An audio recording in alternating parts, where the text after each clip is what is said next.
Hello students. तो चलिए आज हम लोग आपके विज्ञान पाठ 3 लेकर के आए हैं, जो है आपका सूक्ष्मजीव। उससे संबंधित लगभग वही 50 क्वेश्चन हम लोग डिस्कस करने वाले हैं। तो जिनमें पहला क्वेश्चन आप लोगों के सामने ये रही कि निम्न में से कौन सा प्रतिजैविक है। तो 4 ऑप्शन आपके सामने है: sodium bicarbonate, streptomycin, alcohol, east. तो इसका सही आंसर हो जाएगा ऑप्शन बी, स्ट्रिप्टोमाइसिन। एक याद रखिएगा, प्रतिजैविक का एक कॉर्ड होता है कि जिसके लास्ट में माइसिन लगा रहे वो अक्सर प्रतिजैविक होता है। इतना ध्यान में रखेंगे कि माइसिन लगे हुए शब्द क्या होता है, प्रतिजैविक। 2 नंबर क्वेश्चन देखिए, कहता है कि पोलियो किसके कारण होने वाला रोग है। तो पोलियो किसके कारण होता है? बैक्टीरिया नहीं, प्रोटोजोआ नहीं, कवक नहीं, वायरस के कारण। किसके कारण होता है? वायरस के कारण। तो ऑप्शन डी सही आंसर हो जाएगा। चलिए तीसरा, चेचक के टीके की खोज किसने की थी? सबसे आसान आंसर है, फट से बता दीजिए आप लोग बिना ऑप्शन के। Edward Jenner. तो ऑप्शन सी सही आंसर। आगे बढ़ेंगे हम लोग ऑप्शन 4 में। स्वपोषी का उदाहरण है, तो स्वपोषी का उदाहरण इनमें कौन है? गाय नहीं, ये तो पेड़ पौधों पर निर्भर है। बकरी, ये भी पौधों पर निर्भर है। मनुष्य, ये भी पौधों पर निर्भर है। तो सही आंसर ऑप्शन डी, आम का पौधा। क्योंकि जो पेड़ पौधे होते हैं वे प्रकाश संश्लेषण विधि द्वारा अपना भोजन खुद बनाते हैं, और जो अपना भोजन खुद बनाते हैं वही तो स्वपोषी होते हैं। आगे देखेंगे 5वां, सूक्ष्मजीव कहाँ पाए जाते हैं? ये तो बहुत सा आसान है। सूक्ष्मजीव हर जगह पाए जाते हैं, चाहे वो मिट्टी की बात हो, जल की बात हो या वायु की बात हो, हर जगह पर पाए जाते हैं। कौन? सूक्ष्मजीव। तो ऑप्शन डी सही हो जाएगा इनमें से सभी। 6 नंबर क्वेश्चन कहता है, संचरणीय रोगों का सबसे मुख्य घटक या मुख्य कारक क्या है? तो ऑप्शन ढूंढेंगे हम लोग। 4 दिया हुआ, 4 में से सही आंसर कौन सा हो जाएगा? कहता है चींटी नहीं, ड्रैगन मक्खी नहीं, मकड़ी नहीं, घरेलू मक्खी। यानी कहता है जिसके सहारे जो है रोग फैलते हैं, यानी फैलने वाले रोग जिसके साथ हम एक दूसरे के संप्रेषण में आते हैं, उसी को कहते हैं ये कारक। तो वो हो जाएगा हमारा घरेलू मक्खी। अगला 7 नंबर क्वेश्चन कहता है कि चीनी को अल्कोहल में बदलने की प्रक्रिया कहलाती है। तो क्या कहलाती है? 7 नंबर कितना आसान है, बिना ऑप्शन के मारेंगे आप लोग। किण्वन। तो ऑप्शन बी सही आंसर हो जाएगा। अगला, डेंगू परजीवी का वाहक है, तो फट से बताइए डेंगू का वाहक। मादा एडिस मच्छर। अब 2 होमवर्क आपके लिए है कि एक मादा एनाफिलिस और एक क्यूलेक्स मच्छर, ये किसके वाहक होते हैं? तेजी से बताएंगे आप लोग। फिलहाल हमारा सही आंसर था मादा एडिस मच्छर, डेंगू के वाहक हैं। अब आगे हम लोग 9 नंबर में, टीबी रोग में कौन सा अंग प्रभावित होता है? यानी लोगों को सुने होंगे आप लोग कि टीबी बीमारी जो होता है, जिसे हम लोग कहते हैं, इसके जो जीवाणु होता है तो उनसे कौन सा बीमारी, जो टीबी बीमारी फैलता है तो उससे कौन कौन सा अंग प्रभावित होता है? तो सबसे पहला जो प्रभावित होता है वो होता है फेफड़ा। ये तेजी से प्रभावित होता है, जिसके कारण जब फेफड़ा डैमेज होता है तो आदमी देखने खांसते रहता है, खांसते खांसते उसे ब्लड भी आ जाता है, उसी ब्लड में उसका जीवाणु रहता है। आगे सर कहता है कि निम्न में से किस रोग का टीका नहीं खोजा गया? यानी 4 रोग दिया हुआ है, 4 में से कौन से रोग ऐसे हैं जिसके टीका अभी तक, टीका मतलब सुई, इंजेक्शन या दवाई खोज हुई नहीं है? तो पोलियो का तो हो चुकी है, टीबी का भी हो चुकी है, चेचक का भी हो चुकी है, किसका नहीं हुआ है? एड्स का। तो सही आंसर हमारा हो जाएगा एड्स का। नहीं का नहीं वाला से रिलेट करेंगे, याद रखना है। आगे देखिए, कहता है कौन सा जीवाणु दूध को दही में परिवर्तित करता है? तो एकदम याद रखेंगे, लैक्टोबैसिलस। लैक्टो दूध से ही रिलेटेड शब्द है, इसलिए इसका सही आंसर हो जाएगा लैक्टोबैसिलस। 12 नंबर, प्रमुख प्रतिजैविक है। अब आप लोग बताएंगे 12 नंबर का जो आंसर हो जाएगा क्या हो जाएगा। तो मैं अभी कहते कौन, स्ट्रिप्टोमाइसिन ये भी है, एरिथ्रियोमाइसिन ये भी है, टेट्रासाइक्लिन ये भी है। तो लगभग लगभग वही कि एसिन, माइसिन, इक्लिन शब्द लगा हुआ है, सब के सब हमारा प्रतिजैविक है। डी नंबर हमारा सही आंसर होगा इनमें से सभी। 13वां नंबर देखेंगे कि मलेरिया किस जीव के काटने से होता है। एक आंसर जो आप लोगों को मिला था उनमें से ही ये आ चुका है। तो 13 नंबर का जो हो जाएगा मलेरिया का जो मुख्य कारण है यानी उसके मक्खी के काटने से, मकड़ी के, मधुमक्खी से, घरेलू मक्खी से नहीं, किसके काटने से होता है? मच्छर के काटने से। तो याद रखेंगे मलेरिया बीमारी किसके काटने से फैलता है? मच्छर के। अगला क्वेश्चन कहता है सबसे पहले कौन सा प्रतिजैविक खोजा गया था? फट से बताइए 14 नंबर का आंसर कि कौन सा प्रतिजैविक था जो सबसे पहले खोजा गया था? तो पेनिसिलिन। कौन सा? पेनिसिलिन। आंसर ये हमारा सही आंसर था। 15वां नंबर कहता है डेंगू परजीवी का वाहक है। फट से बताइए 15 नंबर का आंसर क्या हो जाएगा? अभी जस्ट रिपीटेड क्वेश्चन है, थोड़ी देर पहले आया था ये। मादा एडिस मच्छर। ऑप्शन ये सही आंसर था। 16वां नंबर देखिए क्या होगा? कौन सा जीवाणु दूध को दही में परिवर्तित करता है? तो 16 नंबर का आंसर हो जाएगा लैक्टोबैसिलस। ये बार बार रिपीटेड क्वेश्चन आ रहा है। अभी 8 नंबर में यही था, फिर से 16 नंबर में आ गया। तो चलिए कोई बात नहीं, करके आगे बढ़ते हैं कि दूध को दही में बदलता है कौन? लैक्टोबैसिलस।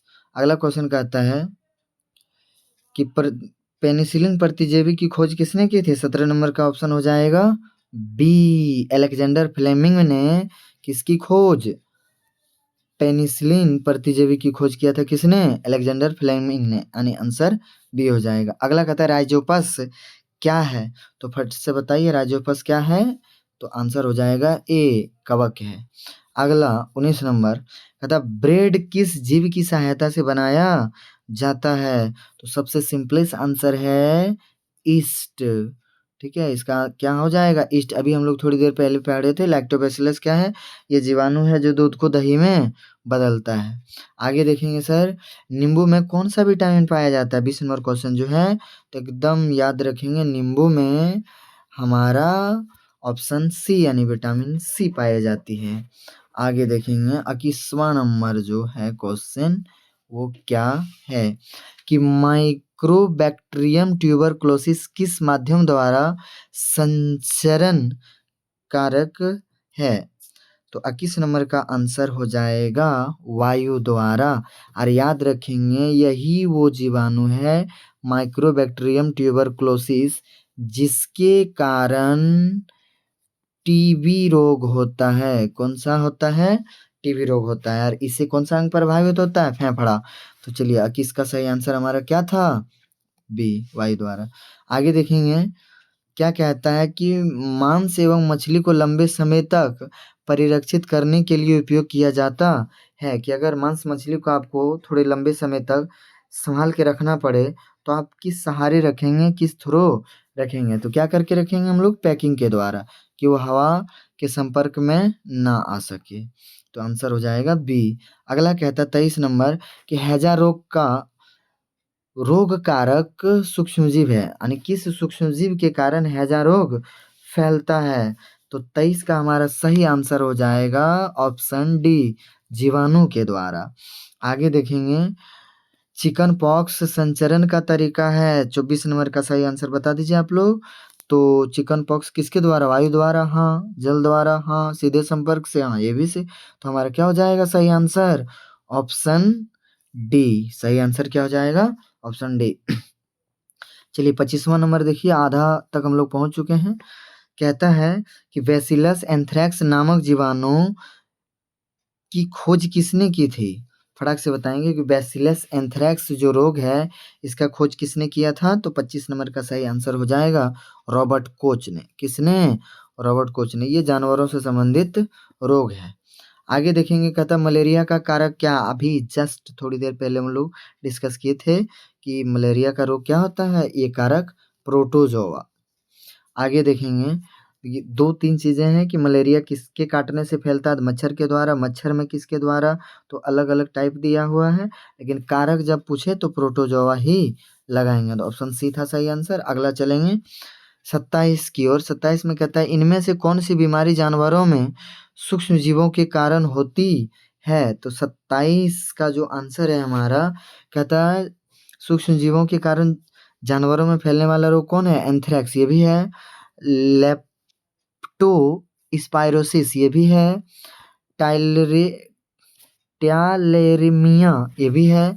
बोवेन ये भी है। तो हमारा सही आंसर क्या हो जाएगा? जब सारा का सारा ऑप्शन सही है तो ऑप्शन ई जो सब सही है। आगे देखेंगे 28 नंबर कहता है कि गेहूं में रस्ट किस सूक्ष्म जीव के कारण होता है, यानी गेहूं का जो रोग होता है वो किस सूक्ष्म जीव के कारण होता है? तो कवक, ऑप्शन सी सही आंसर हो जाएगा। आगे बढ़ेंगे अब हम लोग 29वां नंबर देखिए क्या कहता है कि भिंडी की चीथ का संचरण का तरीका क्या है? यानी भिंडी में जो दाग दाग जैसे रेड कलर जैसे धब्बे आ जाते हैं उनका कारक क्या है? तो वो कीट के कारण आते हैं। किसके कारण आते हैं? कीट, ऑप्शन सी था सही आंसर। अगला बोला दूध के परिरक्षण की विधि को क्या कहते हैं? यानी दूध को ज्यादा देर तक सही स्थिति में रखने के लिए किस विधि का हम लोग इस्तेमाल करते हैं? पाश्चुरीकरण, उसी को इंग्लिश में कहा जाता है पाश्चुराइजेशन। इसमें क्या किया जाता है कि 70 डिग्री सेल्सियस पर दूध को 15 से 30 सेकेंड तक गर्म किया जाता है और फिर एकाएक ठंडा कर दिया जाता है, तो वही विधि कहलाता है पाश्चुरीकरण और इंग्लिश में पाश्चुराइजेशन। तो ऑप्शन ए था सही आंसर। चलिए 31वां नंबर देखिए क्या कहता है कि इनमें से कौन सा खाद्य परिरक्षण की विधि है? खाद्य परिरक्षण मतलब खाने वाली वस्तु को शुद्ध करके हम लोग रख सकते हैं। किस विधि द्वारा? तो नमक द्वारा ये भी सही है, चीनी द्वारा ये भी सही है, निर्जलीकरण विधि द्वारा ये भी, यानी ऑप्शन सी हमारा हो जाएगा एकदम, ये सॉरी सी नहीं, ऑप्शन डी उपरोक्त सभी सही हो जाएगा। इसका कौन सा? Option D. आगे बढ़िए 32 नंबर, कितना आसान क्वेश्चन है। वायुमंडल में नाइट्रोजन की मात्रा याद रखेंगे। वायुमंडल में सबसे अधिक जो गैसें पाई जाती है वो कौन सी है? नाइट्रोजन ही है। तो 32 का आंसर हो जाएगा ए 78। 78 से कुछ ज़्यादा है लेकिन आप लोग अप्रोक्सीमेटली 78 याद रखेंगे। 32 के बाद चलिए 33 नंबर क्या कहता है कि इनमें से किस पौधे की जड़ों की ग्रंथियों में राइजोपस जीवाणु उपस्थित होते हैं? तो 33 नंबर का जवाब देंगे आप लोग लेग्यूम पौधे में। लेग्यूम कौन सा पौधा? तो दलहन पौधा, यानी वैसे पौधे जिसके जड़ों में गांठ गांठ जैसी संरचनाएं पाई जाती है उसको कहते हैं लेग्यूम पौधा। और उसी लेग्यूम पौधे में आपका राइजोबियम जीवाणु उपस्थित होता है, ध्यान देंगे। अगला कहता है 34 नंबर क्या कहा जाता है कि सूक्ष्म जीवों को कितने वर्गों में बांटा गया है? आप लोग फट से बताइए, सूक्ष्म जीवों को कितने वर्गों में? 4 वर्गों में बांटा गया है। आप लोग तो आराम से साइंस में पढ़े होंगे कि ये 4 वर्ग कौन कौन है। आगे देखिए 35 नंबर क्या कहता है कि मांस मछली का परिरक्षण किस विधि द्वारा किया जाता है? फिर से रिपीटेड क्वेश्चन आ गया, फट से बता दीजिए। तो मांस मछली का परिरक्षण हम लोग चीनी के द्वारा तो नहीं करते हैं, नमक के द्वारा भी नहीं करते हैं, तेल एवं सिरके द्वारा कर सकते हैं। यानी तेल और सिरके के द्वारा मांस मछली को थोड़ी देर मतलब ज़्यादा समय तक सुरक्षित रख सकते हैं। अगला देखिए 36 नंबर क्या कहता है, हेपेटाइटिस ए के संचरण का माध्यम क्या है? यानी हेपेटाइटिस ए जो रोग है वो किसके कारण फैलता है? तो याद रखेंगे हेपेटाइटिस ए जल के द्वारा फैलता है। आगे कहता है कि बेसिलस एंथ्रेसिस नामक जीवाणु की खोज कब हुई थी? तो सबसे आसान 1876 याद रखेंगे। आंसर क्या हो जाएगा? 1876। अगला कहता है किण्वन की खोज किसने किया था? यानी किण्वन प्रक्रिया की खोज किसके द्वारा किया गया था? तो 38 का हो जाएगा बी, लुई पास्चर के द्वारा। किसके द्वारा? लुई पास्चर के द्वारा। अगला चेचक के टीके की खोज कब हुआ था? यानी जो स्मॉल पॉक्स होता है उसके टीके की खोज कब हुआ था? फटाक से बता दीजिए। तो 39 का हो जाएगा हमारा ए 1798। यानी चेचक के टीके की खोज कब हुआ था? 1798 में। चलिए 40 नंबर क्वेश्चन देखते हैं क्या कहता है, सूक्ष्म जीव है, यानी सूक्ष्म जीव क्या है? लाभदायक है, हाँ है। बिना ऑप्शन बी क्या कह रहा है? हानिकारक है, वो भी है। और लाभदायक और हानिकारक दोनों। तो अगर सूक्ष्म जीव की बात कर लें तो हमारे लिए ये लाभदायक और हानिकारक दोनों है कि बहुत जगह पर सूक्ष्म जीव हमारे ज़रूरत पड़ते हैं और बहुत जगह पर ज़रूरत नहीं पड़ते हैं। सूक्ष्मजीव के कारण अनेकों बीमारियाँ होती है, लेकिन सूक्ष्मजीव के कारण ही हम जैसे जलेबी, केक्स वगैरह वगैरह ही बना पाते हैं। तो ये हमारे लिए दोनों है और सही आंसर हमारा हो जाएगा क्या चीज़? Option C. क्या हो जाएगा? Option C. चलिए आगे बढ़ते हैं हम लोग। मादा एनाफिलीज मच्छर के काटने से फैलने वाला रोग क्या है? 41 नंबर बताइए। तो वो हो जाएगा क्षय रोग। कौन सा रोग हो जाएगा? क्षय रोग। यानी मादा एनाफिलीज के काटने से क्या होता है? क्षय रोग। आगे देखेंगे कि संक्रमित पेयजल से फैलने वाला रोग है। 42 का बताइए आंसर क्या होगा? जो संक्रमित पेयजल होता है, दूषित पानी जो होता है, उनसे फैलने वाले रोग होता है हेपेटाइटिस। कौन सा? हेपेटाइटिस। आगे देखेंगे 43 नंबर। एडवर्ड जेनर यानी 1795 ने निम्नांकित में से किसकी खोज की थी? यानी एडवर्ड जेनर जिसका जन्म 1795 हुआ था, उसने खोज इनमें से किस विकल्प का किया था? 4 विकल्प हमारे सामने दिया गया है, तो फट से देखेंगे आंसर क्या हो जाएगा? तो डी। किसका किया था? टीका की। टीके की खोज किसके द्वारा? एडवर्ड जेनर के द्वारा। 44 देखेंगे कि पाश्चर टीका किस रोग के इलाज की दवा है? तो फटाक से बता दीजिए। पाश्चर टीका जो है, कौन सा टीका? पाश्चर टीका किस रोग की दवा है? फट से। तो हो जाएगा डी, हाइड्रोफोबिया। किसका? हाइड्रोफोबिया। आप लोग बताएंगे कि हाइड्रोफोबिया किस प्रकार का रोग होता है। तब तक 45वां हम देखते हैं कि इनमें से किस रोगाणु पर प्रतिजैविक औषधियों का असर नहीं होता है। यानी जो प्रतिजैविक होता है, जिसे हम लोग इंग्लिश में एंटीबायोटिक कहते हैं, किस पर इनका असर होता नहीं है? 45 का देख लीजिए। वायरस पर। किस पर? वायरस पर इसका कोई असर नहीं होता है। आंसर बी इसका सही था।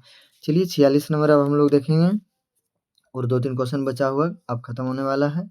46 नंबर क्या कह रहा है कि पल्स पोलियो कार्यक्रम किस रोग के विरुद्ध चलाया जा रहा अभियान है? यानी पल्स पोलियो कार्यक्रम आप लोग देखते होंगे स्कूल में, जो पोलियो वगैरह पिलाया जाता है, तो वो किस रोग से संबंधित है? वो बता दीजिए, इसका भी आंसर हो जाएगा। तो 46 का आंसर क्या हो जाएगा? सी। जब साफ सुथरा दिया हुआ प्लस पोलियो, तो वो पोलियो से ही संबंधित होगा। आगे बढ़ेंगे 47वां क्या कह रहा है?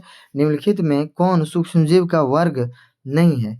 4 दिया हुआ है, 4 में से सूक्ष्मजीव का वर्ग कौन नहीं है वो हमें जानना है। वो हमें क्या करना है? जानना है। फटाक से बताइए। तो 47 का सूक्ष्मजीव का वर्ग कौन? जीवाणु ही तो है, कवक ये भी है, प्रोटोजोआ ये भी है। कौन नहीं है? तो पेनिसिलिन नहीं है। तो वास्तविकता में आंसर कौन सा हो जाएगा हमारा? पेनिसिलिन। क्योंकि जो नहीं है, तो नहीं वाला का आंसर नहीं से रिलेट करके देते हैं। सही आंसर हो जाएगा पेनिसिलिन। 48वां देखिए, कहता ब्रेड मोल्ड है। ब्रेड मोल्ड क्या है? फट से बताइए। 48 का आंसर हो जाएगा, जल्दी। जीवाणु होगा, विषाणु होगा, प्रोटोजोआ होगा, कवक होगा। आप लोग देखे होंगे डबल ब्रेड को देखे होंगे या पाव रोटी को देखे होंगे, उस पर जो धागे की संरचना यानी रुई जैसी संरचना जो दिखाई देती है, वो इसी के कारण फैलता है, ब्रेड मोल्ड के कारण ही फैल जाता है। अगला 49वां नंबर क्या कह रहा है? फट से देखिए आप लोग। कहता है निम्न में से कौन सही है? 4 विकल्प दिया हुआ है, 4 में से सही विकल्प को छांटना है। कहता पर्यावरण को स्वच्छ बनाने में सूक्ष्मजीव मदद करती है। बिल्कुल। कहता है सूक्ष्मजीव नाइट्रोजन स्थिरीकरण कर मृदा की उर्वरता में भी वृद्धि करते हैं। ये भी सही है। औषधि उत्पादन में भी सूक्ष्मजीव हमारे मदद करते हैं। ये भी सही है। जब उपरोक्त तीनों सही है, तो ऑप्शन क्या मार देंगे? ऑप्शन डी कि उपरोक्त सभी सही है। और लास्ट क्वेश्चन में हम लोग पहुंच गए। क्वेश्चन है पोलियो किस सूक्ष्मजीव के कारण होते हैं? तो ये वायरस के कारण। किसके कारण? वायरस के कारण। तो चलिए 50 अच्छे अच्छे प्रश्नों का हम लोग डिस्कस कर लिए। अब अगले पाठ के साथ फिर अगले दिन डिस्कस की जाएगी, वहाँ भी अच्छे अच्छे प्रश्नों का डिस्कस किए जाएंगे। तब तक के लिए आप लोगों से हम अलविदा लेते हैं। धन्यवाद।